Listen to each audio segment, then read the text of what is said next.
verdade, como o Franklin falou, eu sou muito mais uma pessoa enxerida e curiosa e interessada em saber das coisas acima de qualquer coisa. E aí esse interesse aqui na música eletrônica, essa coisa, esse interesse na música eletrônica, nos festivais, principalmente, uma coisa que já vinha muito presente em mim de uma forma muito empírica, assim, de ir para as festas, observar o que estava acontecendo nas festas, querer saber quem são aquelas pessoas, por que aquelas pessoas estão ali, o que motiva aquelas pessoas a estarem ali. E aí agora a gente acabou tomando essa experiência e levando ela muito mais a fundo. A gente está montando uma consultoria, que é uma consultoria focada em experiências, né? Para a gente tentar entender a fundo o que leva as pessoas a frequentarem, no caso específico aqui, festivais, mas se relacionar com produtos, com eventos, com qualquer outra coisa. A gente... Tá dando uma conexão aqui? Como é que faz? Só que não tá indo.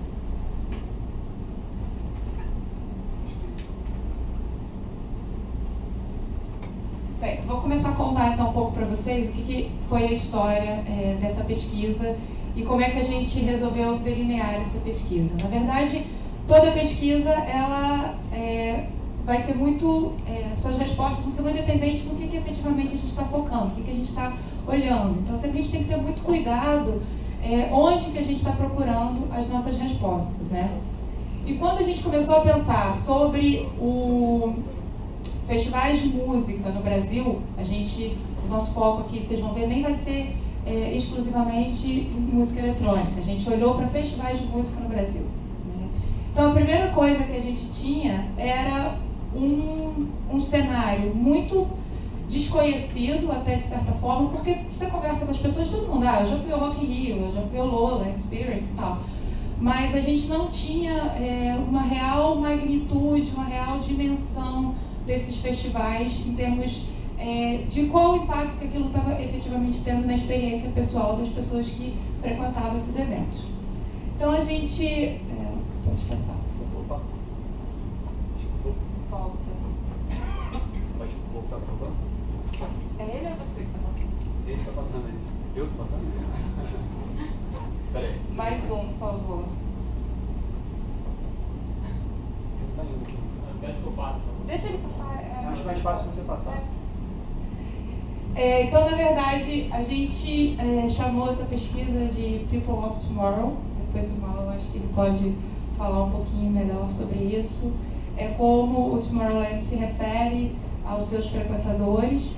E, na verdade, isso acabou vindo para a gente, porque quando a gente começou a lidar com os primeiros dados, a gente viu que a gente estava lidando efetivamente com pessoas de amanhã, né? A gente está lidando com uma faixa etária relativamente mais baixa do que a gente estava imaginando que a gente encontraria, né? Então, o nosso propósito, de maneira geral, foi muito além de querer saber das pessoas que festivais elas gostam, que DJs elas querem ouvir.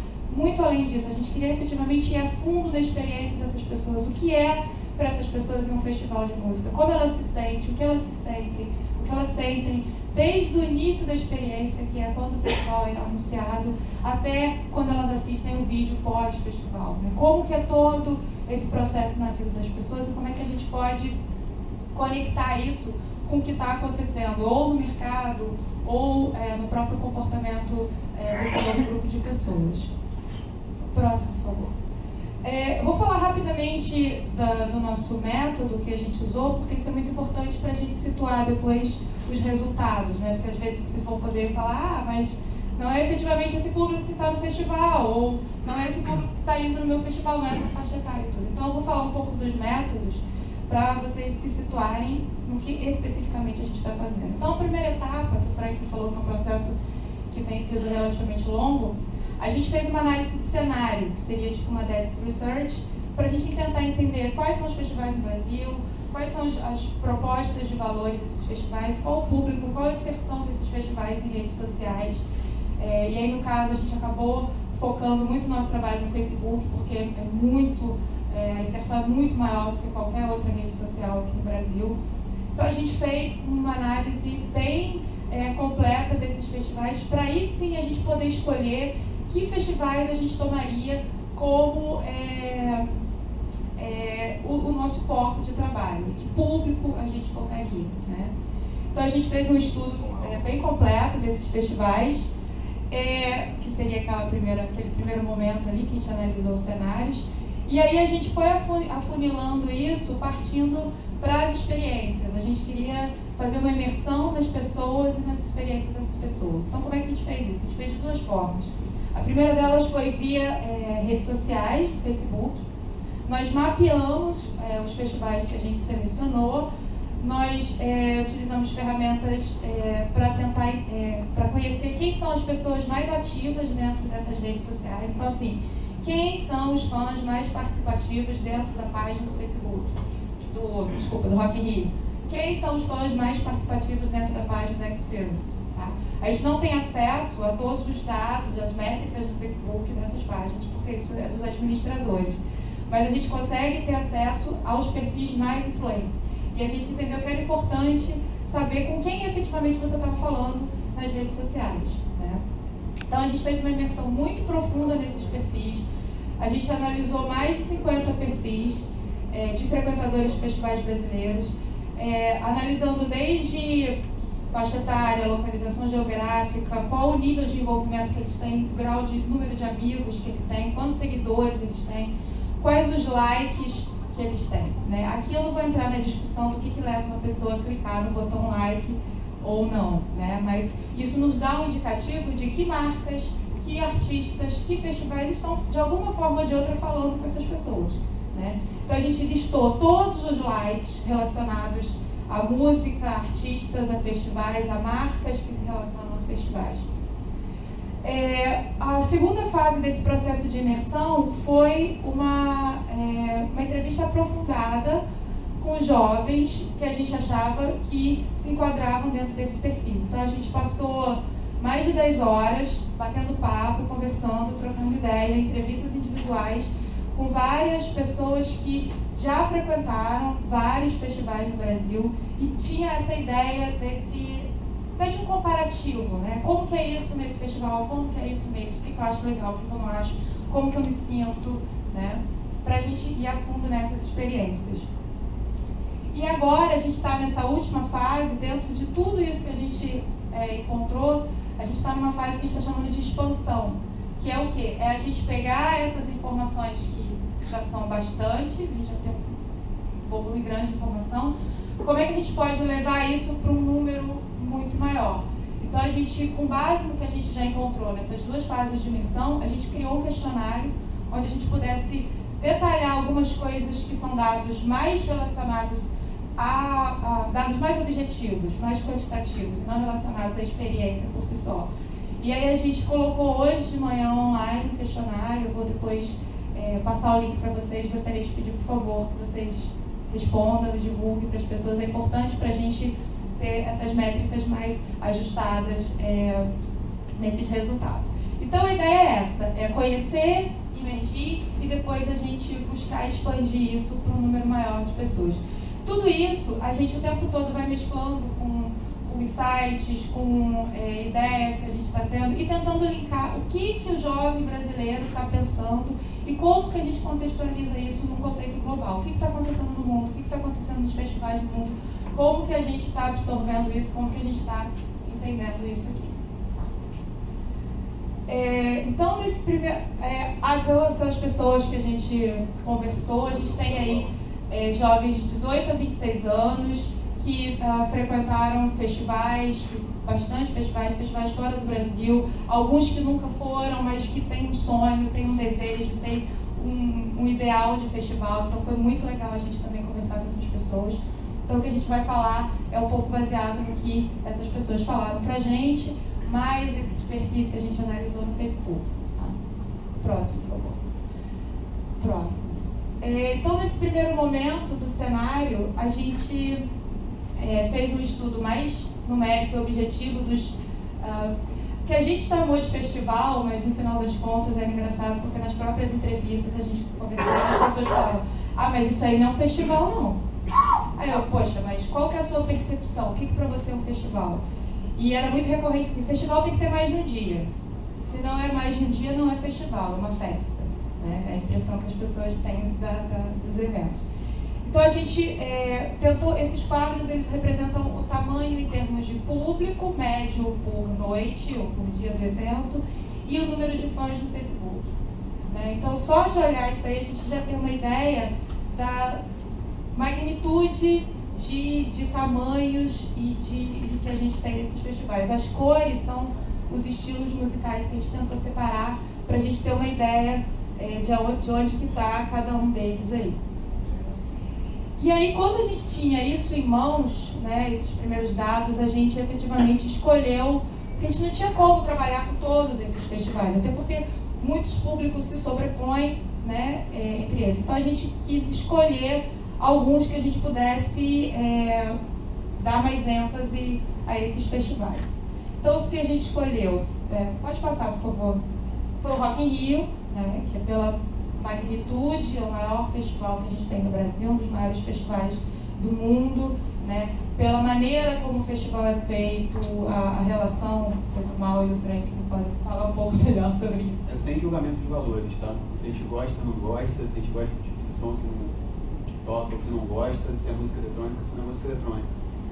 O Rock in Rio, ele é muito representativo, eu acho que ele é um benchmark hoje para qualquer um festival do mundo, e não é porque é brasileiro, mas eles trabalham, por exemplo, a exposição de marcas e a parte comercial como nenhum outro festival trabalha. Então, se alguém quiser, se estiver envolvido com a produção de evento, trabalha com isso, é o local onde você vai ter que olhar e estudar profundamente, porque desde o passe do cartão, a parceria que eles fazem com as marcas como Itaú, que limitam uma quantidade de ingressos para eles, é tudo muito bem feito, assim, tudo é muito grandioso. Eles se posicionam como o maior festival de música do mundo, e eles realmente são. E aí, quando a gente fala da ideia de ter um retrato, né, um snapshot do que é esse universo dos festivais e como que isso se relaciona com o público brasileiro, a gente não pode deixar de fora um exemplo, né, tão representativo de toda essa história. O segundo é o Lollapalooza. Ele é a definição do mercado, a gente pode falar melhor disso do que... Não, a gente vai falar algumas coisas que todo mundo pode saber, mas eu acho que é importante frisar, assim, tipo, por exemplo, a gente está falando do Rock in Rio, do Lollapalooza, e aí a gente acha, até estava brincando com a Carol, que o Rock in Rio é como se fosse o Big Brother, né? É o primeiro filho, é o primogênito, assim, né? E o Lollapalooza é meio que o irmão do meio. Aí a gente vai ver os outros festivais ali aparecendo, mas por que ele é o irmão do meio? Porque normalmente você não dá muita atenção, mas ele tem uma relevância muito grande. E o histórico, o mais bacana do Lollapalooza é que é um festival que nasceu numa cena indie e que agora, na verdade, ele está se tornando cada vez mais mainstream. Ele está cada vez mais comercial e a quantidade de pessoas que vai por dia no Lollapalooza é proporcional, se não maior, do que no Rock in Rio. Então, assim, é um festival muito representativo, apesar de ser em São Paulo, apesar de ser um festival gringo. Então, tá aí pra gente estudar. E é importante também, quando a gente fala, até vai ter um painel amanhã falando dessa saída da música eletrônica do nicho para o mainstream, né? Quando a gente fala do exemplo do Lollapalooza também, esse movimento que o Franklin falou de sair do indie para uma coisa mais abrangente, né, acaba fazendo com que Lollapalooza, Rock in Rio, o próprio, por enquanto extinto SW, se encontrem, né, no local que eles ocupam dentro da vida das pessoas, mais ou menos no mesmo lugar. Existe uma intersecção, existe um overlap. Lógico, cada um vai pender um pouco mais para um lado, um pouco mais para o outro, mas eles têm sim um overlap bastante significativo. E aí, dentro dos festivais de música eletrônica, a gente escolheu a Experience por ser o evento com mais tempo, né, que já tem, o público tem bastante inserção no Facebook e tal. E escolhemos um outro festival de música eletrônica, que foi o Dream Valley, que é um festival mais recente, mas que tem se despontado e tem aparecido bastante nas redes sociais que a gente usou. A gente brincou falando que a Experience é meio que o enteado, né? Não é o irmão mais velho, nem o irmão do meio, mas é o filho do outro casamento. E aí acaba que ele fica meio sendo olhado de lado ali, né? Porque é música eletrônica, mas a Experience tem muitos méritos, assim, é o festival mais antigo ainda em existência, em atividade no Brasil, acho que está entrando no seu 17º ano, 18º ano. A base de fãs deles é enorme. Foi o primeiro festival a circular o Brasil em várias edições, foi o primeiro festival a lançar DVD, a CD, a trabalhar com merchandising. Tem um festival, tem até a Experience Costa do Sauí, explorou formato diferente, e tudo isso de uma forma independente. Então, enquanto a gente fala no Rock in Rio e do Lollapalooza, são festivais que são bancados em grande parte por patrocinadores, ou a Experience não. Então, assim, ele é um herói da resistência e é digno de estar aqui pela sua representatividade nacional.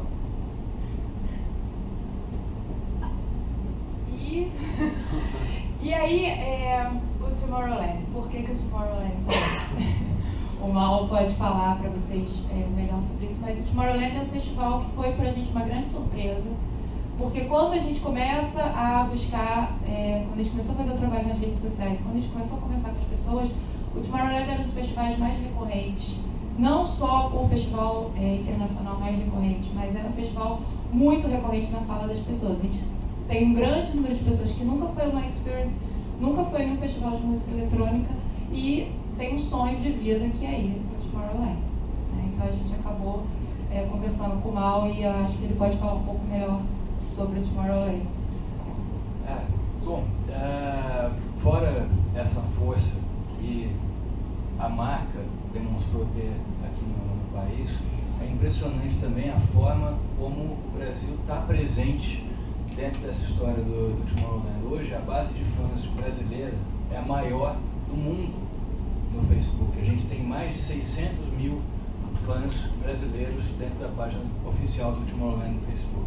Fora isso, uma página não oficial com mais de 170 mil fãs. O Brasil está entre os 3 primeiros em todas as métricas de mídias sociais, seja visualizações de Aftermovie no YouTube, seja visualizações da transmissão ao vivo.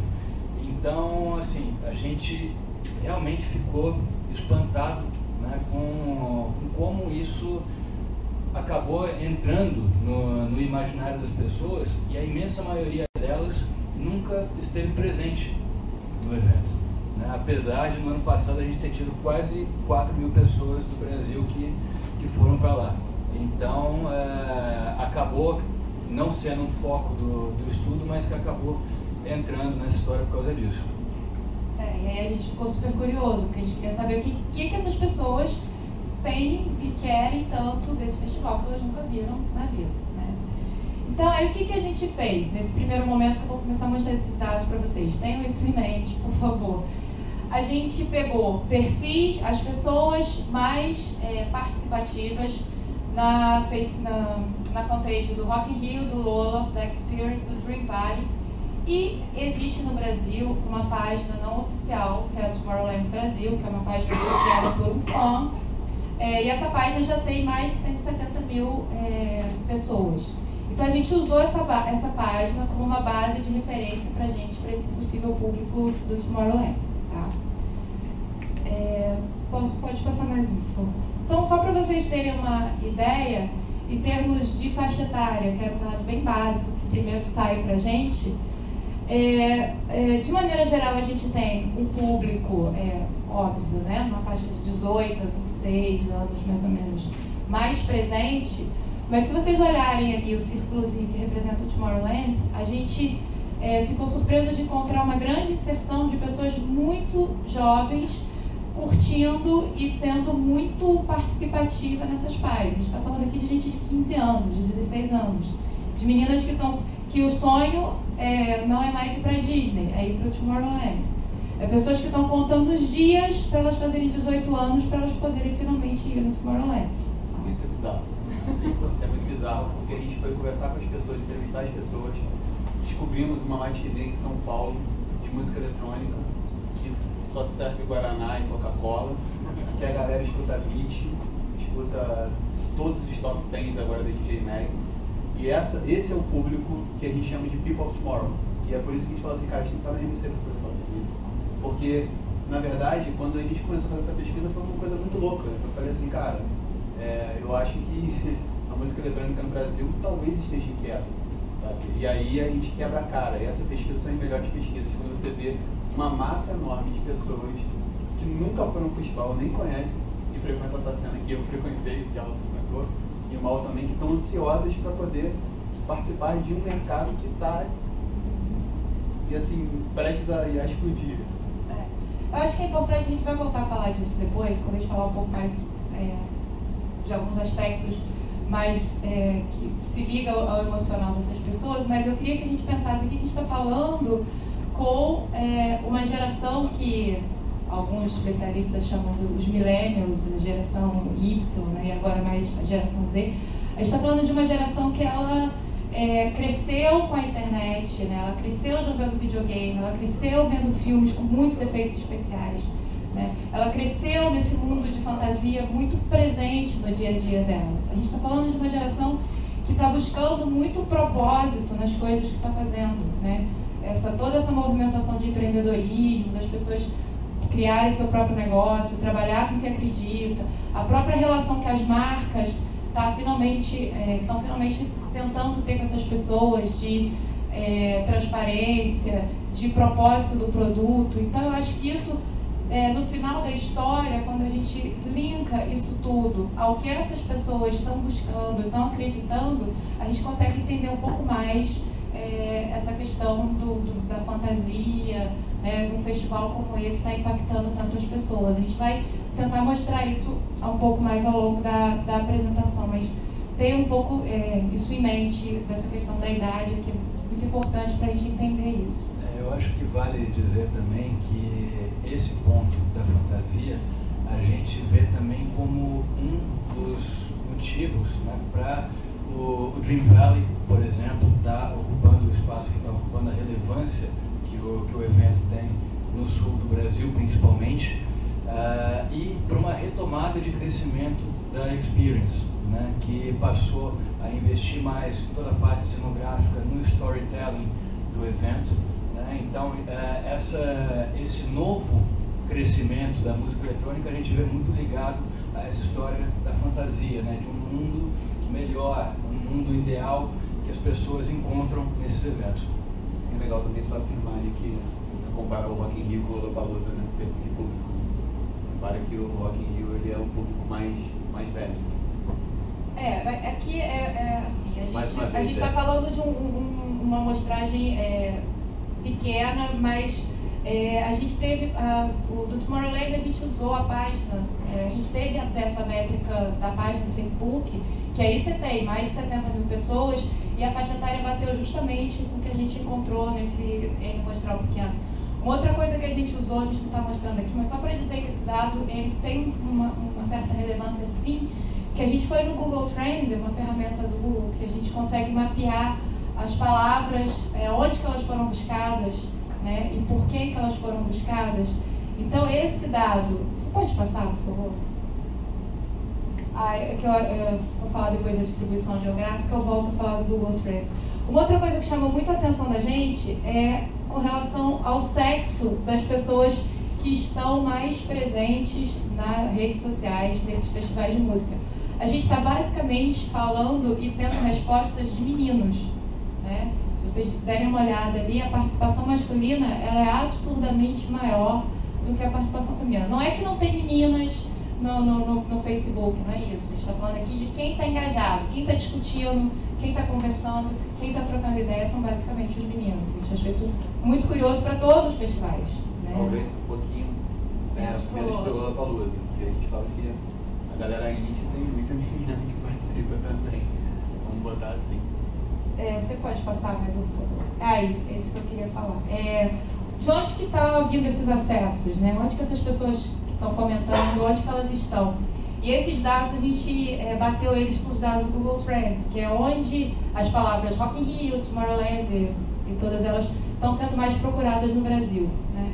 O que chama a nossa atenção, basicamente, ali, é que a Experience e o Dream Valley são festivais de festas, né, de uma localização mais restrita.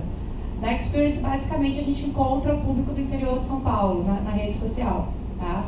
E o Dream Valley, basicamente, o público do Sul, Santa Catarina e Rio Grande do Sul, a maioria.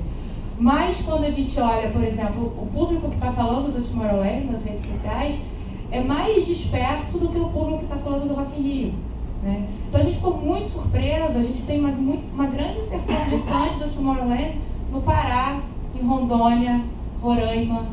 A gente ficou bastante surpreso com esses resultados. No início eu não estava nem acreditando, mas a coisa começou a ser muito recorrente, aparecer com muita frequência. Quando a gente busca no Google Trends, aonde no Brasil a palavra Tomorrowland foi mais buscada, foi no Amapá, o estado brasileiro que mais buscou essa palavra. A gente chegou até a levantar a hipótese que era por causa daquela uma viagem. Falou, cara, será que isso tem alguma coisa a ver com a Holanda e ali com aquela região de Suriname, aquelas coisas? Possível, gente, mas é muito. A nossa hipótese é por causa dos vídeos. Porque os vídeos são muito acessados, criam histórias, essas histórias são muito compartilhadas. Vamos lá, mais um, por favor. Isso aí a gente viu o que as pessoas estavam curtindo, né? O que elas tinham de likes de festivais e de clubes, né? E aí, de novo, o Tomorrowland aparece lá como o que as pessoas têm mais likes na sua lista, né? Eu só queria, assim, reforçar que os clubes, na verdade, aparecem aqueles nomes ali, mas vocês terem em mente, lembra de novo do mapinha que a gente mostrou, onde é que está o público da Experience, onde é que está o público do Dream Valley. Então, por isso que esses clubes de São Paulo e do Sul aparecem aí com mais recorrência. Não estou querendo dizer que as pessoas não vão, não gostam, não curtem outros clubes, mas é porque, como os festivais estão muito relacionados a essas regiões onde esses clubes estão, eles acabam aparecendo com maior frequência aqui, tá? Então, esse dado a gente tem que levar em consideração o que está sendo avaliado. Pode passar, por favor? A gente olhou também, então, indo mais a fundo nessa questão dos likes, quais são os artistas que essas pessoas estavam mais curtindo, né, digamos assim. Então, isso aí não foi nenhuma surpresa pra gente. A gente tem os grandes nomes, né, da música eletrônica. Aí está só a listagem de lista de música eletrônica, mas a gente tem uma lista mais completa também. Quem são os nomes que estão mais falando com essas pessoas? E não é surpresa nenhuma que são realmente os nomes que estão explodindo e as pessoas estão vendo e sendo bombardeadas o tempo todo com a informação dessas pessoas. O que fica muito interessante aqui, a gente fazendo um link com a conversa que a gente teve com as pessoas, é que, de maneira geral, eles acabam vendo e recebendo esses artistas muito em função dos vídeos dos próprios festivais, principalmente do Tomorrowland. Eles assistem os vídeos, está lá um artista, eles não conhecem, eles acabam conhecendo aqueles artistas, vão lá e curtem. Então, de maneira geral, as pessoas que a gente tem visto, eu estou falando de maioria, tá, gente? Não estou falando de nenhum caso específico, mas a maioria das pessoas, normalmente, elas não estão buscando muitas informações musicais. Elas recebem o que está mais fácil acesso, e aí ela está vendo, de repente, um vídeo do Avicii, e aí o próprio YouTube recomenda um outro vídeo relacionado de um outro artista, ela vai ali, e aí ela fica nesse mesmo meio que é o que está sendo, que ela está recebendo, né? Os artistas, a gente listou alguns artistas brasileiros que aparecem nessa nossa lista ali também. E aí, com relação à questão dos artistas, a gente tem muita coisa que a gente conversou, porque a gente gastou muito tempo falando sobre isso com as pessoas, nas entrevistas, né? A gente queria salientar só alguns pontos que foram mais recorrentes nessas falas. Você passa mais um, por favor? Então, assim, a questão do line-up, né? O que o line-up representa para uma pessoa na hora que ela vai tomar a decisão de ir ou não para o festival? Quanto que o line-up é importante, né? Então, na verdade, no início da conversa, é muito engraçado isso. Você começa a conversar com as pessoas e as pessoas falam, eu vou, claro, pelo line-up, é a primeira coisa que eu olho, né? Aí, depois de uma hora de conversa, mas chega lá na festa, eu nem vejo o artista, sabe? Porque eu tô com os meus amigos, a experiência tá tão legal, tá tão divertido, e eu nem vejo o artista, né? Então, essa coisa da motivação, da decisão, do momento de decidir eu vou, eu não vou, né? Tá muito relacionado aos amigos, né? Muitas vezes é assim, mas o que você disse? Por que você vai? Porque tá rolando aquele hype. Eu falo, mas que hype? O que é um hype? Aquele hypezinho no Facebook, tá todo mundo falando e tal, não sei o quê. Então esse hype é muito importante, porque a experiência, para a maioria dessas pessoas, é uma experiência muito coletiva. Não faz muito sentido você ir num festival de música sozinho, né? Exceto se você quer ver um artista, mas aí é uma outra história.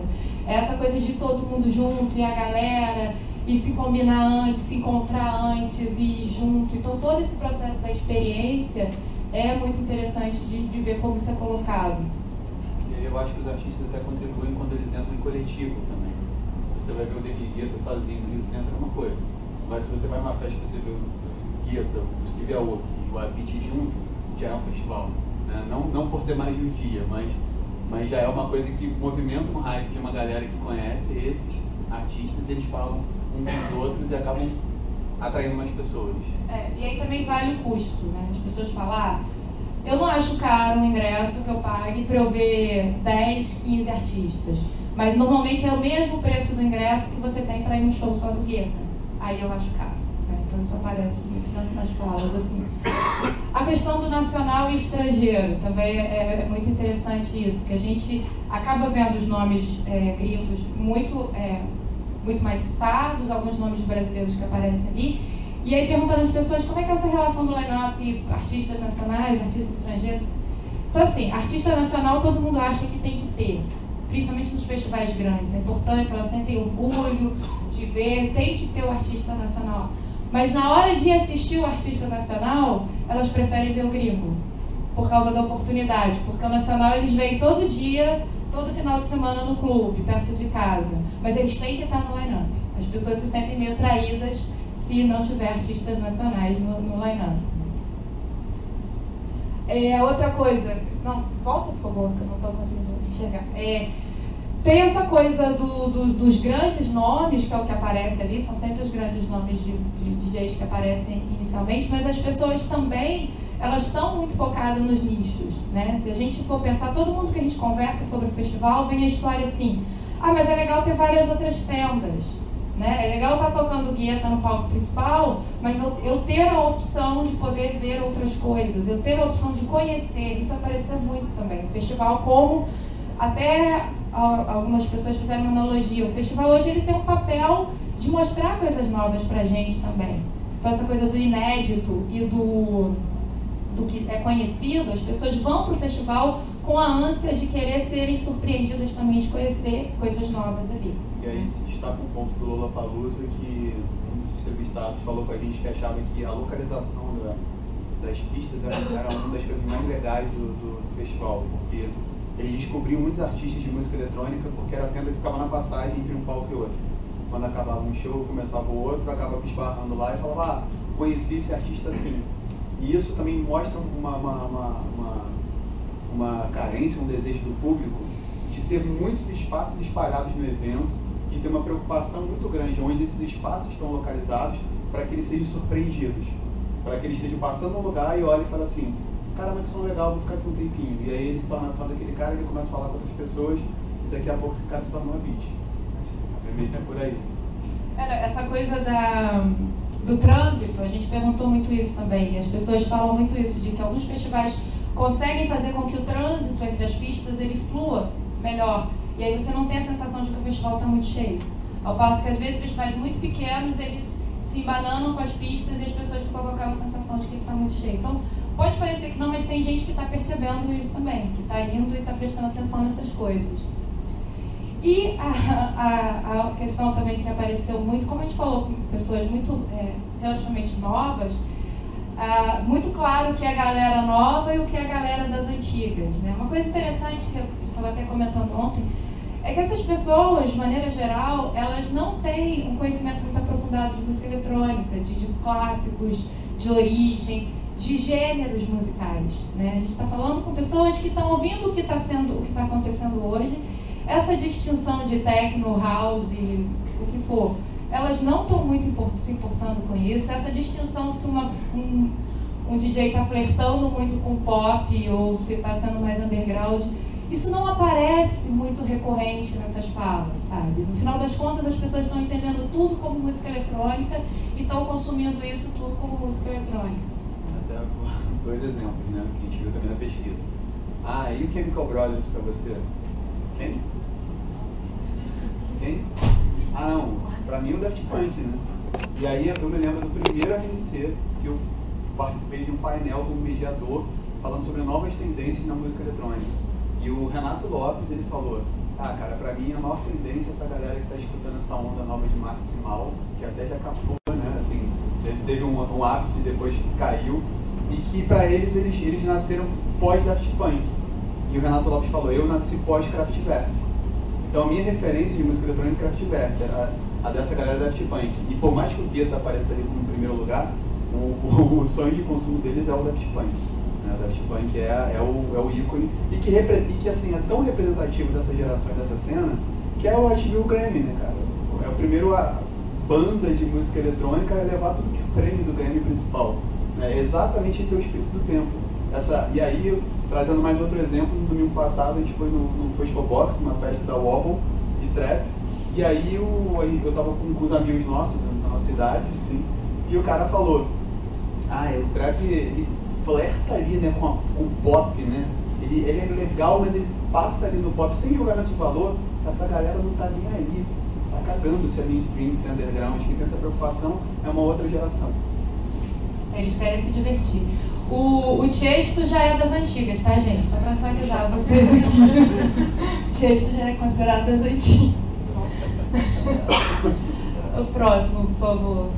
Aí são alguns... A gente colocou algumas frases, algumas falas dessas pessoas que contextualizam um pouco isso que a gente está falando. A gente acaba pegando isso, sentindo isso na fala de várias pessoas e a gente acaba usando algumas para poder exemplificar isso. Uma é a questão da experiência, né, que o Vini gosta de ir pela experiência, ele curte estar lá com os amigos e tal.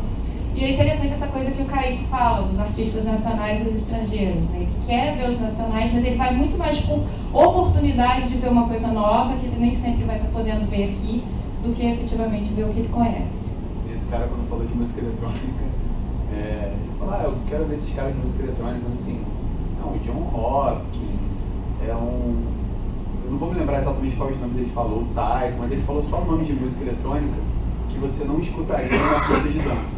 Que você escutaria em casa um som mais quase chill out, assim. Tipo, cara, mas o cara quer ver esse tipo de artista num festival? Sim.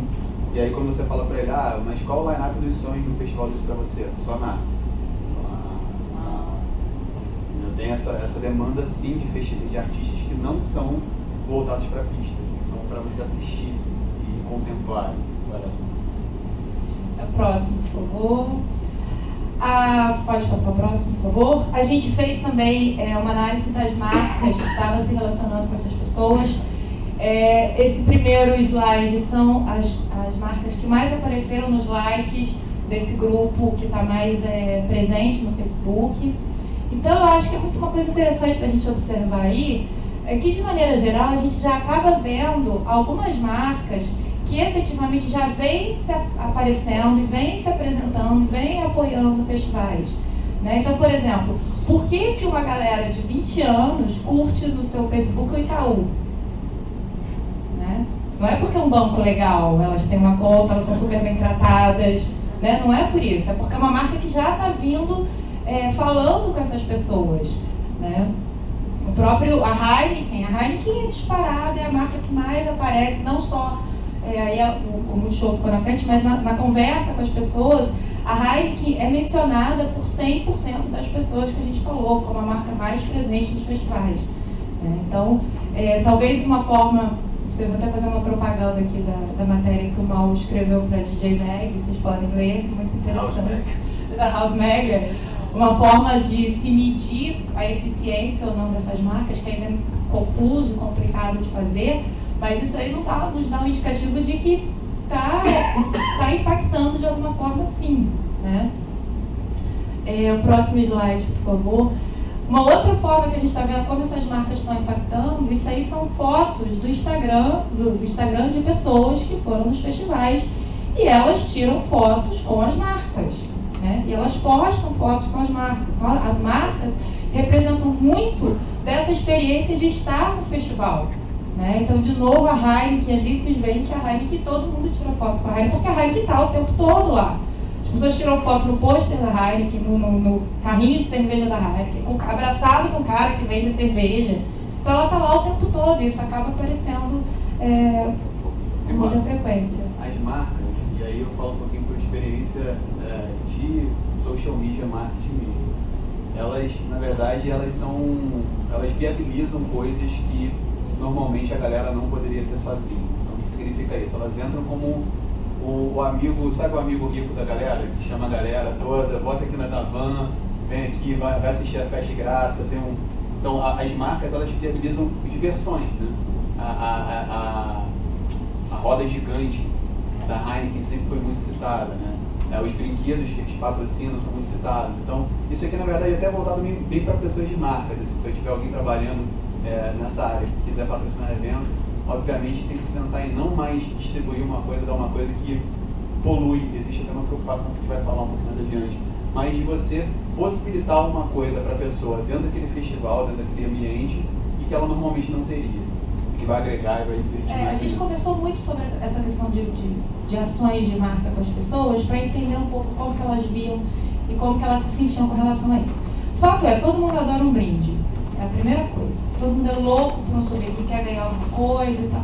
Só que, de novo, assim, resgatando aquela história que a gente está falando, dessa geração que tem buscado muito propósito nas coisas, elas não querem ganhar um brinde só por ganhar um brinde. Né? Tem até o caso que um garoto cita frente, poxa, eu estava no Rock in Rio, me deram uma bolinha da Coca-Cola, porque eu tinha que ficar balançando uma bolinha da Coca-Cola, poxa, né? Tá achando que eu sou o quê? Ao passo que eu fui no Lollapalooza, cheguei lá, ganhei um relógio da Heineken, e eu não sabia o que fazia, e ficou todo mundo conversando, perguntando o que ia acontecer, e de repente o relógio acende. Né? Então, assim, como que essa experiência pode ser, tipo, tratar a pessoa como um idiota, ou como pode ser uma experiência que fala, poxa, olha que coisa legal. E aí é muito interessante porque, espontaneamente, a gente acabava perguntando muito sobre essas experiências de marcas, e as experiências com mais significado eram as experiências mais recorrentes. Óbvio, assim, a roda gigante da Heineken, todo mundo lembrava, ela não tinha como. Né? Mas, por exemplo, uma ação que foi muito recorrente nas falas, e que foi no planeta Terra, que eles deram um tubinho para as pessoas colocarem bituca de cigarro. Isso apareceu com muita frequência nas falas das pessoas, como, olha que ideia legal, olha que coisa simples e legal. Então, às vezes, não é nem fazer um negócio super espalhafatoso, mas é pensar muito como que aquilo pode agregar à experiência do festival. Como que a pessoa pode usar aquilo no festival, como aquilo pode ser útil para aquele momento que ela está ali. Né? Então, as pessoas estão ligadas, sim, nessas experiências com marca. O próximo, por favor. E aí, de novo, amanhã, né, fazer a propaganda do Maurício de novo, vai ter um painel que eles vão falar um pouco sobre essa relação com as marcas. Porque o que a gente está vendo é que, pela primeira vez, essa associação de marcas com música eletrônica, ela está aparecendo de uma forma muito impactante. Né? A gente já está vendo no exterior, desde ações relacionadas, o Avicii lançando um disco, né? Tipo, quando que a gente ia pensar isso? A Puma com o Deadmau5 e várias ações, as marcas já patrocinando as próprias turnês dos DJs, os próprios DJs, né? Então, como que isso já está acontecendo de uma forma bem expressiva lá fora, e eles trabalham com isso, podem falar um pouco melhor, mas é uma baita oportunidade de se tratar isso, levando em consideração o que as pessoas efetivamente querem e entendem, e o propósito disso, qual é essa oportunidade que está acontecendo agora. Eu acho que conforme o estigma ele vai se diluindo muito, porque o grupo que consome música eletrônica vai aumentando, então não dá mais para você colocar todo mundo dentro da mesma gavetinha, acaba se tornando mais palatável para essas marcas e, de uma certa forma, mais necessário participar desse mundo também. Né? Eles ignorarem esse estilo de vida, essa cultura que existe em torno da música eletrônica, está cada vez menos possível. Né? É um mercado que está em ebulição num nível mundial, muito impulsionado também pelo que está acontecendo nos Estados Unidos. Né? A coisa do EDM, que muita gente vê com certo receio, né, por ter tomado conta desse debate, acabou atraindo também um público que antes nem olhava para aquilo, né? Que antes era coisa de doidão, de drogado, de gente que parava à noite, não sei o quê. Hoje em dia não é mais isso, não é mais só isso. Existe também, como existe no rock, como existe no hip hop, como existe numa série de coisas, lógico, tem os doidões, tem os freaks e tal, mas não é mais só isso. E o público, esse público mais novo, mais conectado, ele tem um engajamento no diálogo com as marcas que é muito mais forte, né? As pessoas passam muito mais tempo se relacionando com as marcas da sua preferência do que um público mais velho, né? E esse debate é bom, é uma maneira de se comunicar, de fortalecer a relação com o público, né? Então a gente vê fora todas essas séries especiais e tal, realmente as marcas querendo participar da experiência, né? Como a Carol falou, de uma maneira que agregue, que, né, enriqueça essa experiência. E isso é um caminho que a gente vê como sem volta, né? A coisa só tende a se amplificar. Tem só uma matéria que, se vocês fizerem uma pesquisa, se quem tiver interesse em estudar ou pegar referência sobre isso, no meio mensagem saiu uma entrevista com o Perry Farrell, que é do Lollapalooza, que ele fala sobre o futuro dos artistas dos festivais. E ele sugere que as marcas, como a Coca-Cola, banque a turnê, sei lá, do Red Hot Chili Peppers ou outra coisa. A Absolute já está fazendo a máfia. Com o Swedish House Mafia. As marcas vão começar a bancar essas turnês e nomear essas turnês. Como ali aquele exemplo ali da Absolute. Aquela última da Heineken, que do lado com a Arnold Beauty. Exato. Sim. E a própria controvérsia gerada por essa ação acabou amplificando a reverberação dela, né? Tem vários exemplos, né? O energético, todos os energéticos já fazem isso, né? A Red Bull tem o Red Bull Music Academy, o Burn tem o Burn Studios. Ano passado teve um concurso de DJs. Ano passado teve um concurso de DJs que DJs todo mundo participavam, mandavam seus sets, e aí depois iam para passar um mês em Ibiza, na ilha, tocando do lado do Joe Godard, do Hot Chip, do Fatboy Slim, de não sei quem. Então, mais uma vez aquela divisão, aquela mentalidade do underground mainstream, que não existe separação. Comercial e não comercial não existe separação. O que existe faz sentido ou não faz sentido? A experiência agrega ou não agrega? É mais por aí. Pode passar, por favor. Então, gente, a gente só queria salientar alguns tópicos aqui. A gente não vai mostrar agora muito mais números, porque são coisas mais subjetivas que apareceram nas entrevistas, que a gente acha que é legal para a gente contextualizar esse espírito do tempo que a gente está falando, né? Então, a primeira coisa é a ideia de escapismo e fantasia, né? Os festivais de música sempre foram uma válvula de escape, desde o Woodstock, lá era um lugar que as pessoas buscavam desconectar do mundo e conectar com uma outra realidade. Só que hoje, essa experiência de escapar, ela não é simplesmente escapar para o meio do mato e ficar lá, isolado. É uma experiência que é escapar e estar imerso em um novo mundo, é estar imerso numa série de experiências, é estar imerso numa fantasia, né? Então essa proposta do Tomorrowland, essa proposta do Dream Valley, eu acho que muito sucesso disso está relacionado a se criar um mundo onde você vai para lá e você vive aquele mundo, né? As pessoas, elas são chamadas de dreamers, elas são chamadas de people of tomorrow, né? Elas são tratadas de forma diferente. E o que a gente nota quando conversa com esses fãs do Tomorrowland aqui no Brasil, essas pessoas que nunca foram, é que esse evento, ele une pessoas através de uma coisa mágica, comum, que elas têm entre elas, né? Então tem essa coisa desse mundo fora da realidade que é muito forte para essas pessoas. A gente vê muito também, conversando com essa galera mais nova, a vontade de ir para essas festas e se fantasiar, pintar o rosto, né? Vestir coisas diferentes, coisas que a gente não via há anos atrás. Então, essa proposta de criar uma história, contar uma história do que é o festival, isso o Tomorrowland faz muito bem, também através dos seus vídeos, né? Que eu acho que os vídeos é uma forma que as pessoas, você tem essa inserção tão grande no Brasil, você tem essa galera do norte, tudo.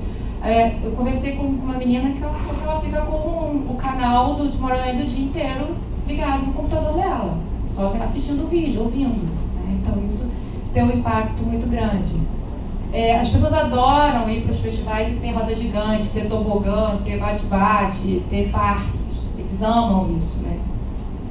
Pode passar o próximo, por favor. Uma outra coisa também que a gente queria pontuar muito, que a gente está chamando dessa endless experience, né? Que as pessoas elas querem viver a experiência do festival, não é simplesmente na hora que elas entram no festival e que aquela experiência acabe na hora que elas vão embora para casa, não. A experiência é muito mais longa que isso, né? A experiência começa na hora que elas recebem, na hora que elas veem o anúncio do festival, na hora que elas compram o ticket, o processo de comprar. Então, essas coisas que o Rock in Rio faz, que o próprio Tomorrowland faz, de criar momentos especiais para comprar o ingresso, as pessoas se preparam para isso. Teve gente que me disse, olha, as minhas amigas não foram trabalhar no dia das vendas do Rock in Rio para elas ficarem o dia inteiro dando F5 lá para tentar comprar. Então, isso faz parte do ir ao festival também, né? Chega o ingresso em casa, tira foto do ingresso, posta no Instagram. Vai para o evento, tira foto dentro do avião, o tanto de foto da Gol e da TAM que tem no Instagram, né? No aeroporto, com os amigos, partiu o Lollapalooza, no elevador de casa, entrando no carro, chegando na festa. Então, todos esses passos, eles são vividos, eles são registrados, eles são compartilhados, né? Então, o festival não se resume mais a chegar lá, você entrar, dar o seu ingresso, curtir a noite e ir embora. Por quê? Depois você vai chegar em casa, você vai postar suas fotos, você vai comentar as fotos dos seus amigos. Então, no dia seguinte, está todo mundo falando daquilo, você vai aguardar o vídeo pós-evento. Então, a gente tem que ter em mente que esses festivais hoje, para essas pessoas, eles são uma experiência muito mais longas. Existe quase uma ritualização, né, de todo o processo. Essas fotos são todas do Instagram, tipo, no elevador, né? Partiu Lola. Próximo, por favor. E essa experiência também, ela não está se resumindo mais apenas as pessoas irem aos festivais, mas também a como elas estão vendo, assistindo e interagindo com os DJs. Né? Já não é mais aquela história do DJ ficar escondidinho lá atrás da picape tocando. Né? O DJ hoje ele já interage com a galera, tem DJs que distribuem um monte de brinquedos, um monte de coisa. O que joga bolo. Tem pessoas que pedem, por exemplo, receber o bolo da outra. Vários cartazes, assim, com... Joga o bolo em mim. Joga o bolo em mim. Isso eu acho real. Com alvo. e assim, e é importante, foi engraçado, porque a gente montou esse slide, e eu falei, cara, vamos colocar ali aquele último ali, ó, embaixo, em azul, é o Rich Houghton. Tá? A gente não tá falando só de fanfarrão não, tá? Fanfarrão, inclusive, é uma outra pegada, outra história. A gente tá falando de interação, tipo... o Rich Houghton, aquilo ali é o live dele do Plastic Man, dos anos 90. Assim. Então, quando ele foi reapresentar isso, ele reapresentou de uma forma interativa. É importante que se alguém aqui é DJ, produtor e está se apresentando, entendam que você tocar um CD, até essa discussão, eu toco com o quê? Eu também estava conversando com um amigo no Boiler Room, eu vou tocar com um controlador. Cara, e daí? Qual a diferença de tocar com um controlador, tocar com um CD? Sabe? Se você tem, melhor você tocar com um controlador e ter uma boa seleção musical e fazer uma boa apresentação do que você tocar com CD e sair errando a entrada de música, trepando as coisas, assim. Esse tipo de paradigma ele já não é tão mais forte quanto era no passado. Então, assim, o mais importante hoje é a interação, é o show e a apresentação que você vai fazer. E como aquilo vai ficar guardado para as pessoas enquanto experiência, e como as pessoas vão falar do teu set ou da tua apresentação. Fica a dica para os DJs aí. Próximo, por favor. É uma fala da Desirê, retratando um pouco essa história do que ela sente, né, quando... essa menina, inclusive, é muito legal porque ela nunca foi ao Tomorrowland, é o sonho de consumo da vida dela, palavras dela, né? E o que ela faz? Quando surge essas chamadas para a venda dos ingressos, né? Ela se cadastra e ela acompanha todo o processo. Só que na hora de comprar ela não compra. Mas ela faz parte, ela quer fazer parte desse burburinho que está acontecendo na internet. Próximo, por favor. Infelizmente, toda essa conectividade, né, essa troca, vídeo, como, não sei o quê, na hora que chega no festival ela não existe, porque o celular não pega nos festivais, né? E isso, então, aparece muito na fala das pessoas, mas o que é muito interessante a gente retratar aqui é que a gente está falando de um grupo de pessoas que tem sim uma necessidade de uma hiperconectividade também no festival, elas querem postar no Instagram, querem postar no Facebook e tal, mas tem pessoas que não querem nem saber de internet lá, elas estão lá porque elas querem viver aquele momento, aquela experiência, aquela fuga, né? Então esses dois lados aparecem. Mas o que é muito interessante, o que é a grande reclamação de todo mundo, não é nem a internet, é assim, eu não consigo falar com meus amigos. Eu já tive que passar um festival sozinho porque eu fiquei sem conexão no celular. Poxa, se é uma experiência coletiva, isso vai contra tudo que está acontecendo, né? E aí a gente vê que as pessoas começam a criar estratégias, as próprias pessoas criam estratégias para não se perder, ponto de encontro e tal. Então isso aí já seria, putz, um grande filão para marcas de telefonia, porque nenhum festival vai resolver o problema de telefonia, né? Mas como que a gente pode tornar essa experiência menos traumática para as pessoas do ponto de vista da telefonia, de criar estratégias de encontro, porque o problema todo aqui para as pessoas não é nem ficar sem celular, sem internet, é realmente não encontrar seus amigos, né? Próximo, por favor.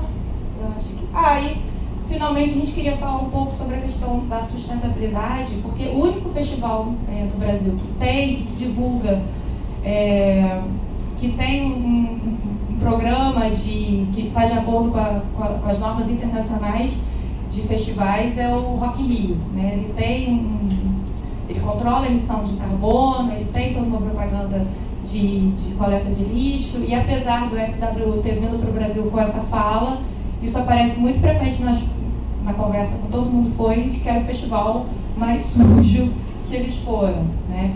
Então, assim, as pessoas estão sim incomodadas com o lixo, elas estão sim incomodadas com esses papeizinhos que ficam entregando, que não dizem nada na entrada do evento, que ninguém nem lê, joga fora, né? Elas preferem, a gente falou muito também sobre a questão de informação, né? Então as pessoas falaram, a gente prefere muitos totens do que ficar entregando um negocinho para pendurar no pescoço, ou papelzinho para a gente ficar carregando que no final vai para o lixo, né? Então as pessoas têm essa preocupação sim, então é uma outra forma de lidar com essas coisas, tá?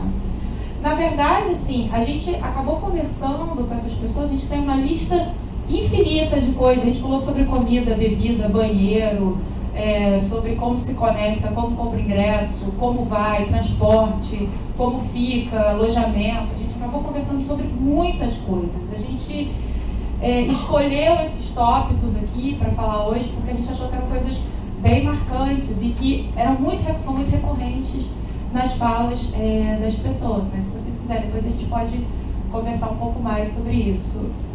Pode passar, por favor. Então, o que a gente queria deixar aqui de mensagem, o que foi mais, que chamou mais atenção para a gente nos resultados que a gente está tendo, né? Então, a gente falou rapidamente, só para a gente alinhar isso, da faixa etária, que a gente vai lidar com uma faixa etária cada vez mais nova, da coisa dos artistas do mainstream, né, que são aqueles artistas que está todo mundo vendo, todo mundo citando, mas existe sim espaço para os nichos, para tendas menores, né? As pessoas querem diversificação, elas querem novidades nesses festivais. Como que as marcas estão se colocando? Então, efetivamente, as marcas que já vêm aparecendo nos festivais, elas estão sim sendo recorrentes ou no Facebook ou na fala das pessoas. As pessoas estão lembrando dessas ações, sim, se elas são bem feitas, se elas têm propósito e significado, né? Com a relação com essa experiência lúdica, né, de parque, de diversão, de fantasia, as pessoas têm visto isso de forma bastante positiva. A experiência sem fim, né, que a gente está chamando, que é todo o processo de viver o festival, ele não é mais uma balada que você vai lá no sábado à noite e volta para casa. A questão da interatividade dos DJs com as pessoas, está bastante recorrente, e dessa questão da conectividade, né? Como é que isso é sim um problema, mas como é que isso também poderia ser pensado de diversas outras formas que não simplesmente ter sinal de celular lá, né? Pode passar, por favor. E aí algumas coisas que a gente pensou e que a gente acha que seria legal de deixar aqui de ideias para vocês, é que a gente vê sim um nicho cada vez maior, novo, aparecendo aí, de pessoas cada vez mais novas, né? Pessoas cada vez mais conectadas, mas que esse crescimento, ele não necessariamente ele tem que ser de forma se atropelando e desordenada, né? Que a gente tem muita oportunidade, muita possibilidade aí, e que isso pode ser visto e encarado de diversas outras formas. Eu acho que pesquisas, iniciativas como essa, cada vez mais aprofundadas, focadas ou para o seu clube ou para o seu festival específico, pode dar insights cada vez mais interessantes e para você trabalhar com mais propósito a tua marca ou marcas que se relacionam com ela. Acho que, só para complementar, eu acho que uma coisa que é importante, a gente está falando muito sobre festival, marcas, mas isso tudo ele pode ser adaptado para uma festa da sua cidade, uma festa do bairro. Então, por exemplo, o Diplo, ele tem um selo chamado Medicent e eles fizeram uma festa chamada Block Party, que eles começaram a levar para a rua, um tipo sound system, como a cena do hip hop tinha nos anos 70 no Bronx, Nova York, e essas festas começaram a ganhar uma proporção imensa, e agora essas festas de rua são mega raves de rua que reúnem o bairro deles. Então, assim, eu estava conversando recentemente com um produtor aqui do Rio, e eu falei para ele, cara, cadê aquelas festas que a gente entrava e a gente recebia uma máscara, ou recebia um drink, no final da festa, quando estava toda a pista já naquele estádio, assim, passava alguém, um cara servindo cerveja de graça para as pessoas naquele último momento, sabe? Isso é experiência. Experiência, quando a gente fala, é assim, o que a pessoa vai sair falando da minha apresentação ou da minha festa. Tenta, se vocês trabalham com isso, fazem festa, tocam, enfim, trabalham de alguma forma, pensa num conceito de matéria de jornal, assim, sabe? O que vocês querem que as pessoas saiam falando do que você fez? O que é a experiência mais legal? Para de botar o foco talvez no DJ tal, ou na música tal, ou na hora tal, e muito mais assim, cara, a experiência. Por exemplo, mais uma vez eu falo aqui, fui no Festival Box domingo, numa festa às 5 da tarde, foi uma matinê, para escutar um trap. Tá? Isso para mim é uma experiência. Tá? Me tirar de casa às 5 horas da tarde no domingo hoje, não é qualquer coisa. E foi por quê? Porque a galera da Wobble faz coisas muito legais hoje. Assim, eles interagem com as pessoas, o grupo fechado deles, eles postam as músicas, eles educam a galera, eles têm os hits deles. Né? Tá parecendo a cabeça assim, frequenta também. Então, assim, é muito legal. Tá, pô? E faz coisas diferentes. Não é fazer uma festa na sexta-feira à noite, naquele lugar, no dia de sempre, e achar que todo mundo vai porque quem faz a festa é legal. Não é isso. A busca pela autenticidade é cada vez mais importante. Né? Não só você criar uma experiência, mas que essa experiência seja a experiência daquela marca. Né? Como que você se diferencia dos outros players do mercado? Né? Como que você oferece algo que seja único para o seu público? Porque DJs, hoje em dia, obviamente que o line-up é importante, mas DJ é commodity.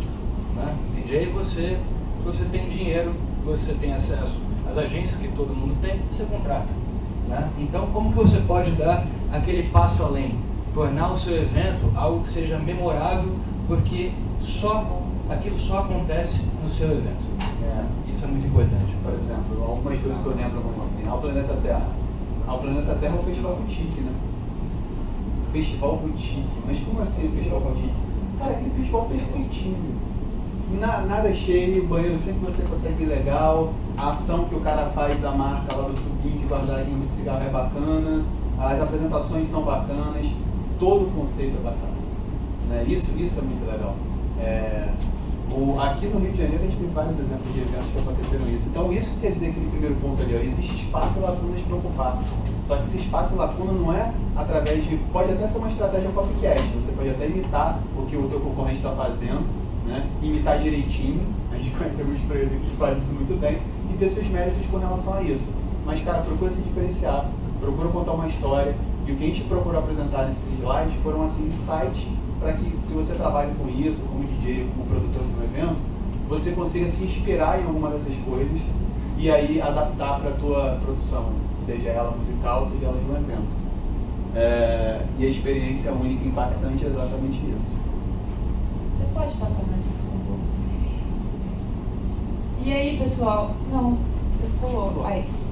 A gente, com base em todos esses insights que a gente teve, com todas essas conversas que a gente teve com as pessoas, a gente acabou criando um questionário online para a gente poder tentar validar isso com o maior número de pessoas, tentar falar com a galera lá do norte, tentar ouvir esse pessoal.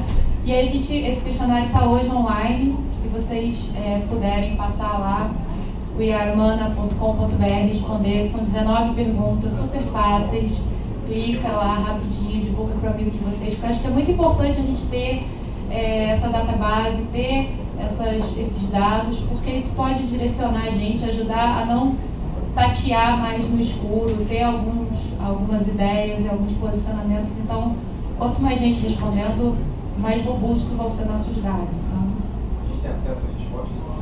Oi? A gente tem acesso aos resultados? A gente vai publicar um white paper depois com os principais pontos. A gente vai disponibilizar essa apresentação. E como, cara, literalmente assim, são 3 meses de trabalho. Então a gente começou no final de novembro e nesse primeiro momento a gente fez todo um mapeamento nas redes sociais. Depois desse mapeamento a gente foi fazer entrevistas com as pessoas por Skype, Hangout. Depois a gente foi conhecer essas pessoas, foi para São Paulo, foi para o Rio, foi bater papo dia a dia. Então assim, e agora a gente está na etapa do questionário online. A gente até comenta isso muito com o Maurício, por mais que a gente quisesse, a gente tem tanta informação que a gente não consegue distribuir tudo. A gente vai ter que fazer um filtro e colocar o que é mais relevante. Agora eu acho que a gente abre até espaço para perguntas aqui justamente para isso. Durante a apresentação de vocês, muita coisa a gente se identificou com um projeto mundial e me chamou a atenção de não estar dentro desse universo de vocês. Eu queria saber se também chamou a atenção de vocês o Ultra não está se faz parte de uma outra geração, porque aqui nos bastidores a gente vê muita gente falando do Ultra, de repente nessa geração do Y, Z, não está dentro desse universo. O Ultra aparece muito para os fãs da Experience. Quando a gente analisa os perfis, se você vê aquele slide dos festivais, ele até aparece lá embaixo. Ele é citado sim, muito pelo público da Experience, mas no papo com as pessoas ele nunca apareceu. A gente até colocou ele no questionário online, ele tá, para ver se aparece. Mas ele foi mais recorrente para o público que conhece música eletrônica mesmo. Tem 2 perguntas, uma para o Maurício. Vocês citaram várias vezes a parte de vídeos, né, principalmente do Tomorrowland. Como que é feito esse planejamento em cima dessa criação desses vídeos? Uma equipe própria que faz isso? Ou está feita uma pesquisa mesmo para o erro não acontecer e realmente atingir o que é esperado? Porque as visualizações são muito grandes, né, e os resultados são muito positivos. Como que é feito isso? E no caso da Carol, quando você citou da questão de artistas internacionais e nacionais, quando as pessoas citam que querem o nacional, como você colocou, elas chegam a pontuar questão de horários. Eu não gosto porque eu chego tarde e o nacional já tocou, alguma coisa nesse sentido.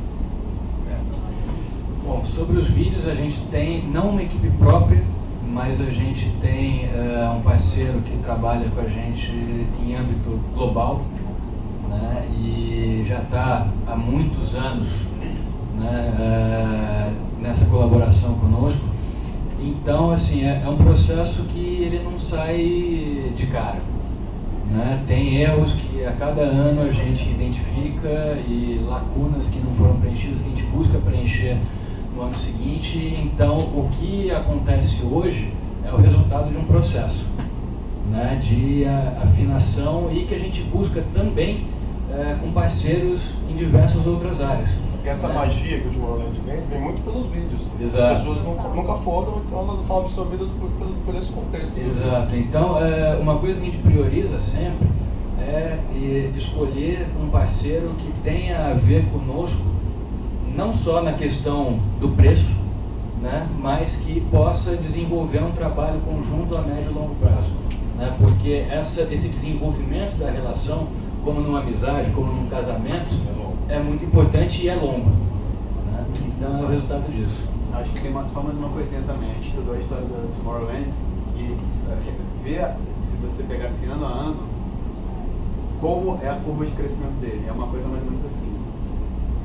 Tem um momento que a coisa vai explode. No Brasil ele estourou ano passado, julho do ano passado. Você pega eu estou falando pelo dado do Google Trends que a gente tem de busca do Tomorrowland. Você tem Ela vem baixinha, aí julho, pós-festival, ela faz isso. Será que não tem alguma relação com a popularização também do festival? Eu acho que começou a sair, por exemplo, Pânico cobrindo, por exemplo. Né? O que Saiu né? um Pânico cobrindo? Saiu um Pânico cobriu. Duas matérias de 20 minutos. E acho que bem nesse período. Sem dúvida nenhuma. E principalmente, você falou do Brasil, que está sendo um dos maiores fãs. Eu acho que a TV, especificamente o Pânico, talvez tenha contribuído positivamente para isso, né? Sem dúvida nenhuma, mas mesmo antes da cobertura do Pânico, a gente já tinha tido 2.000 brasileiros na Bélgica, né, para o festival lá. Então, assim, já existia uma atenção. Lógico que quando você tem duas matérias em fim de semana seguidos, né, em rede nacional, 20 minutos cada uma, isso tem um impacto que não pode de maneira nenhuma ser negado. Né, mas já existia, sim, um interesse antes disso. Só a pergunta dele, o negócio do horário dos festivais. As pessoas falam muito isso, da coisa de, eu entendo que um artista novo, que está começando agora, ele realmente vai tocar num horário mais cedo. Eu digo no caso do nacional, mesmo que o nacional já não for novo. Entendeu? Porque Então, geralmente eles estão colocados um pouco acima, um pouco então, o que apareceu nisso não foi nem da música eletrônica. Eu vou te falar de duas falas que apareceram sobre o Planet Hemp e o Rapa. Que as pessoas acharam muito legal e acharam muito justo eles abrirem shows importantes em horários muito nobres. Acho que foi o do Lollapalooza do Rock in Rio, não sei qual foi qual. Então eles acham que nesse caso sim era um mérito. São bandas importantes que estavam lançando disco e tudo. Né? Então tinha um contexto deles estarem ali. Então depende muito do que foi a história. Maybe Portuguese, but muito mal. I don't know if I can ask in English. Yeah, of course. Thank you so much for this information, very valuable. We talked about the endless experience, which I agree. Do we know how many of these people who attend these festivals want to go home and make music or become DJs? Do we know that information, or is that still nowhere to be found? Or it's difficult to measure that. Because we have seen a great growth in the number of youngsters that want to become DJs. So that's the first step. But still, the equipment to produce proper electronic music here in Brazil has a price tag that's over most of these youngsters' income. So there's still an obstacle that has to be dealt with, but of course there is interest, and the DJ thing is the first step. We didn't go to this question. We didn't. It was not an object of our research.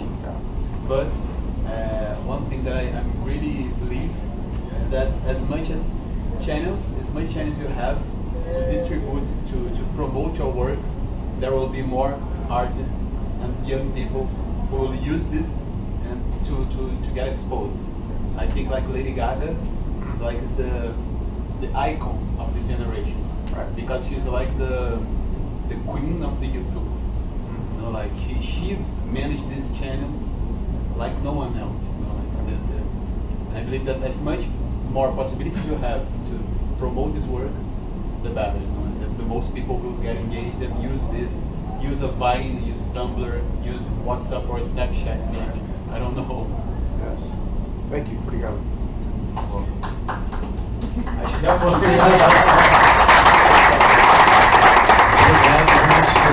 mais uma vez, pedir para quem puder participar da pesquisa. Obrigado pela audiência, pela participação aí.